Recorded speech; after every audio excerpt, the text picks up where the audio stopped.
Hello friends, எப்பவும் போல் இல்லாமல் different டேஸ்ட்டில் ஒரு சிக்கன் ஃப்ரை.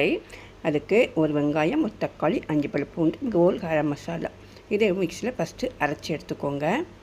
இதை மாதிரி அப்புறம் அதிலே மஞ்சள் பொடி 1/2 டீஸ்பூன், 1 டீஸ்பூன் மல்லிப்பொடி, அப்புறமா காரத்துக்கு தகுந்தவாறு வத்தல் பொடி போட்டுக்கோங்க. இஞ்சி பூண்டு பேஸ்ட்டும் அதோட போட்டு நல்லா அரைச்சிக்கோங்க. எல்லாம் சேர்த்து அரைச்சி அந்த மசாலாவை நான் 1/2 kg சிக்கன் வச்சுருக்கிறேன், அதை போட்டு நல்லா மிக்ஸ் பண்ணிக்கோங்க. மசாலாவெல்லாம் போட்டுக்கோங்க.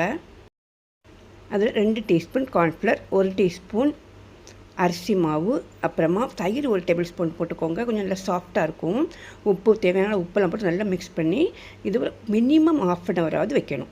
அப்போ தான் நல்லா சூப்பராக நம்மளுக்கு சிக்கனில் நல்லா மசாலா பிடிச்சி அருமையாக இருக்கும். அப்புறமா கடாயில் எண்ணெய் ஊற்றி அந்த சிக்கனை ஃப்ரை பண்ணி எடுத்துக்கோங்க. அருமையான சிக்கன் ஃப்ரை இதே மாதிரி தயாரான ஃப்ரெண்ட்ஸ். இதே மாதிரி ட்ரை பண்ணி பாருங்கள். டிஃப்ரெண்ட்டாக இருக்கும். பிடிச்சிருந்தால் லைக் பண்ணிக்கோங்க. நம்ம சேனல் சப்ஸ்கிரைப் பண்ணிக்கோங்க ஃப்ரெண்ட்ஸ். Okay, bye, thank you.